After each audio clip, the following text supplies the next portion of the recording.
Hello everyone, welcome back to my channel to our new blog viewers. আবার চলে আসলাম আপনাদের জন্য নতুন ভিডিও নিয়ে। আসলে সকাল সকাল বললে ভুল হবে, কারণ আমার অফিস 10টায়, আমি ঘুম থেকে উঠেই দেখি 10টা বাজে। যাই হোক, তারপর আমি গোসল মোসল করে রেডি হয়ে নিয়েছি, অফিসে যাবো। তাই আমি কিন্তু এখন কিচেনে চলে আসলাম। আমার খাবার রেডি করতে হবে, তাই খাবার নিয়ে যাইতে হবে। দুপুরে লাঞ্চ যেহেতু করা লাগবে, সকালে আমরা কেউই খাই না।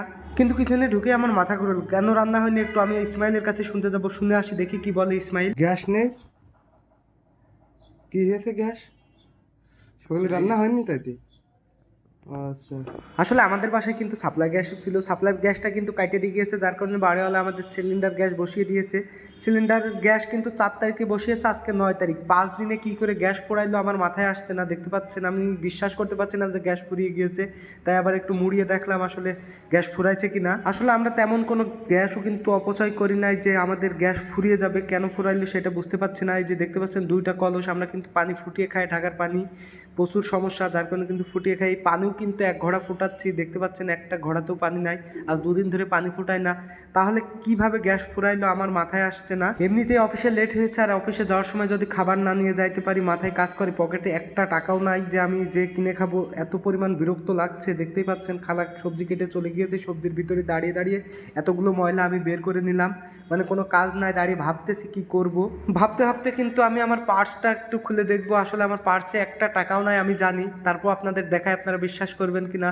এই যে দেখতে পাচ্ছেন আমার পার্সের প্রত্যেকটা জায়গা কিন্তু খালি, দেখতে পাচ্ছেন একটা টাকাও নাই। কিভাবে অফিসে যাবো সেই চিন্তাই করছি। যাই হোক, অফিসে পৌঁছাইলে টাকা হয়ে যাবে হয়তো বা। আমি অফিসে যাওয়ার পরে স্যারের কাছ থেকে কিন্তু নিয়ে নিতে পারবো। আমি আমার খালাতো ভাই শুভকে বলেছি নিচে দোকানে আমার জন্য 20 টাকা রেখে যে আমি অফিসে যাব।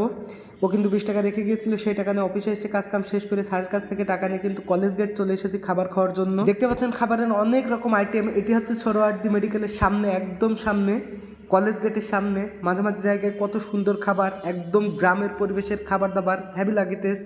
আমি এর আগেও খেয়েছি, যার কারণে খাইতে চলে আসলাম কলেজ গেট। প্রচুর ক্ষুধা লাগছে, তাই কথা না বাড়ি খাইতে বসে গেলাম। দেখতে পাচ্ছেন আলু ভর্তা এবং বরবটি এবং আলু ভাজি দিয়ে ভাত খেয়ে নিচ্ছি, কারণ ব্যাচেলার জীবনে এরকমই হয়। আমার বেতন কিন্তু 12 থেকে 14 তারিখের ভিতরে ঢুকতে পারে, যার কারণে কিন্তু আমার চলতে হবে। স্যারের কাছ থেকে অল্প কিছু টাকা নিয়েছি এই খাবার খাওয়ার জন্য।